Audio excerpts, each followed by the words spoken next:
In this Canva tutorial, I'm going to show you how to change the color of one word or maybe a phrase inside of a paragraph of text. So if we have this text right here, what we want to do is highlight the words that we want to change the color of. So maybe I'll just highlight this word communication. So I'm going to double click in here to edit, maybe double tap again to get that word highlighted.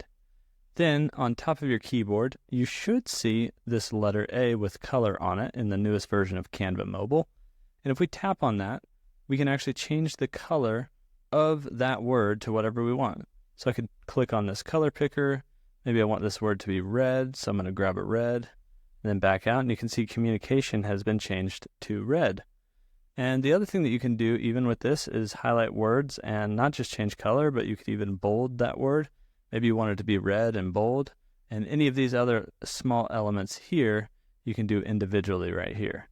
And so that's how you can quickly change the color of one word inside of Canva Mobile.